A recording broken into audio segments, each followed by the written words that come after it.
अस्सलाम वालेकुम। Welcome to my YouTube channel online Quran सीखें और मैं हूँ फ़ातिमा हुसैन।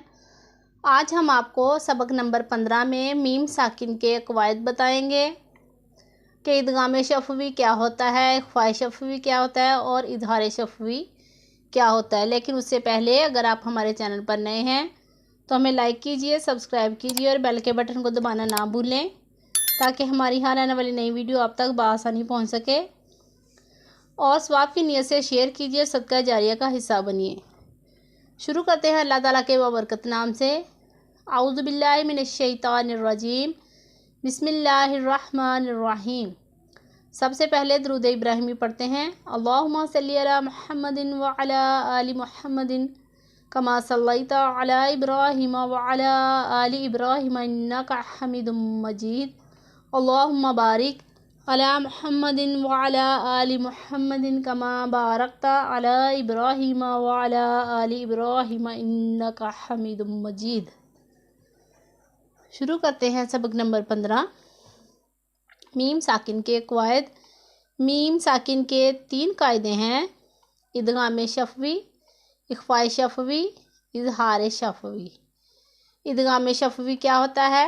इदगाम शफ़वी का मतलब है मीम साकिन के बाद दूसरी मीम आ जाए तो मीम साकिन में इदगाम शफ़वी होगा, यानी गुन्ना करेंगे।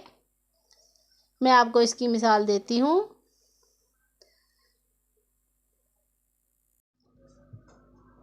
जैसे ये देखिए, ये मीम साकिन है। जिस मीम के ऊपर जज़म हो उसे मीम साकिन कहते हैं और उसके बाद दूसरी मीम आ रही है और वो मुशद्दद है, तो यहाँ पर क्या होगा? इदगाम शफ़वी होगा। इसमें हम गुन्ना करेंगे। तुम मुज़लिमूना। मीम साकिन में भी गुन्ना करना है क्योंकि मीम साकिन के बाद दोबारा मीम आ रहा है और मीम मुशद्दद है आगे वाला, उसमें भी हमने गुन्ना करना है। तुम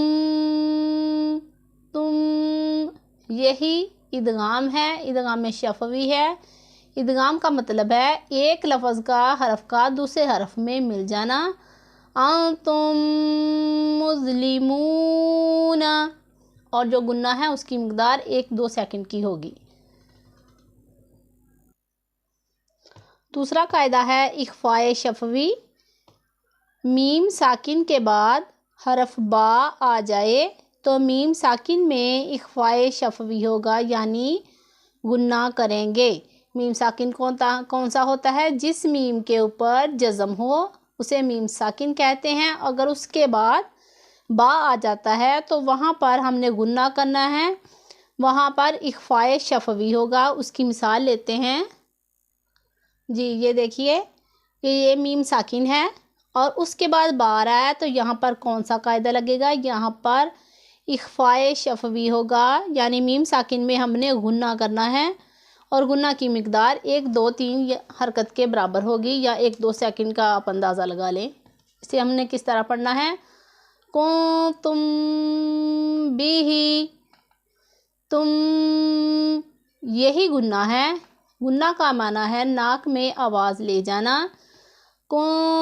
तुम बिही, यहाँ पर इख़फ़ा शफ़वी होगा। बहुत सिंपल से क़वाइद है, आप गौर से देखा कीजिए, गौर से सुना कीजिए। अगर एक मरतबा समझ नहीं आती तो बार बार वीडियो को चला कर देखें, तो बहुत आसानी से आपको समझ में आ जाएगा। तीसरा हमारा कायदा है इज़हार शफ़वी।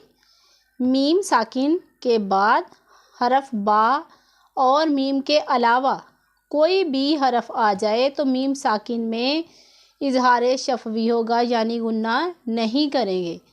इदगाम शफ़वी में ये था कि मीम साकिन के बाद अगर दूसरी कोई मीम आ जाती है तो वहाँ पर हमने इदगाम शफ़वी करना था, मतलब कि वहाँ भी हमने गुन्ना करना था। और इख़फ़ा शफ़वी में ये था कि मीम साकिन के बाद अगर हरफ बा आ जाता है तो वहाँ मीम साकिन में हमने इख़फ़ा शफ़वी करना था, वहाँ भी गुन्ना ही करना था।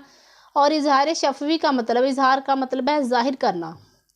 मीम साकिन के बाद हरफ बा और मीम के अलावा कोई भी हरफ आ जाए तो मीम साकिन में इज़हार शफ़वी होगा, यानी गुन्ना नहीं करेंगे। मीम की आवाज़ को पूरा ज़ाहिर करेंगे। इसकी एक मिसाल लेते हैं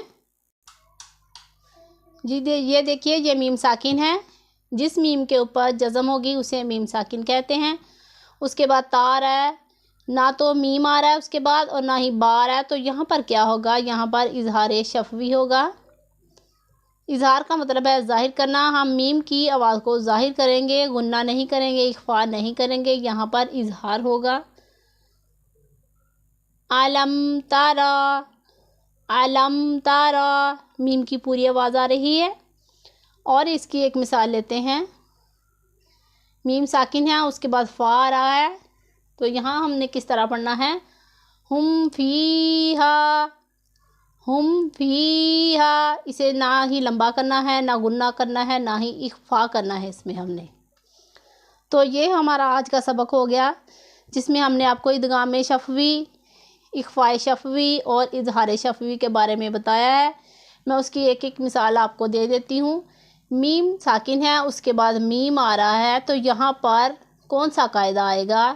آپ نے سمپل سے یہ رول یاد رکھنے ہیں کہ میم ساکن کے بعد میم آ جائے تو ادغام شفوی مطلب کہ غنہ کرنا ہے، اور اگر میم ساکن کے بعد جیسے کہ با آ جاتا ہے تو وہاں پر اخفاء شفوی مطلب کہ یہاں بھی ہم نے غنہ کرنا ہے، اور اگر میم ساکن کے بعد میم اور با کے علاوہ کوئی بھی اور حرف آ جاتا ہے وہاں پر ہم نے غنہ نہیں کرنا، اظہار کرنا ہے۔ بہت سمپل سا قاعدہ ہے، بہت آسانی سے یاد ہو جائے گا۔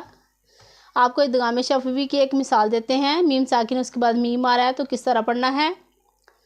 وَلَكُمْ مَا كَسَبْتُمْ، کم ما، میم ساکن ہے، اس کے بعد میم ہے، اس میم میں بھی غنہ کرنا ہے، اور میم شدد ہے اس میں بھی ہم نے غنہ کرنا ہے، کیونکہ میم شدت اور نون مشدد میں ہمیشہ غنہ ہوتا ہے۔ وَلَكُمْ مَا كَسَبْتُمْ، سمپل یہی یاد رکھنا ہے کہ میم ساکن کے بعد میم آ جائے، چاہے وہ مشدد ہو یا نا مشدد ہو، وہاں پر ہم نے غنہ کرنا ہے، اس کے ادغام شفوی کہتے ہیں۔ اور میم ساکن اس کے بعد با آ جائے تو اخفاء شفوی، وہاں پر بھی غنہ کرنا ہے۔ اسے کس طرح پڑھنا ہے؟ تَأْتِیہم بِآیَاتٍ، تَأْتِیہم، ہم، یہی غنہ ہے، اسے اخفاء شفوی کہتے ہیں، کیونکہ میم ساکن کے بعد با آ رہا ہے۔ میم ساکن کے بعد میم آ جائے تو غنہ، میم ساکن کے بعد با آ جائے تو غنہ، ادغام شفوی، اخفاء شفوی۔ اور اب اظہار شفوی، باقی میم اور با کے علاوہ میم ساکن کے بعد کوئی بھی حرف آ جائے وہاں ہم نے غنہ بالکل نہیں کرنا۔ اس کی ایک مثال لے لیتے ہیں۔ میم ساکن کا ہے، اس کے بعد یا ہے، اسے کس طرح پڑھنا ہے؟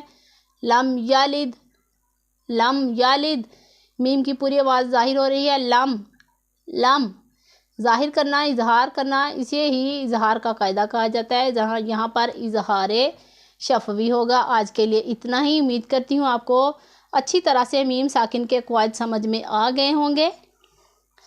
ملتے ہیں اگلی ویڈیو میں، اپنا بہت سارا خیال رکھیے، اپنی دعاؤں میں یاد رکھیے۔ اللہ حافظ۔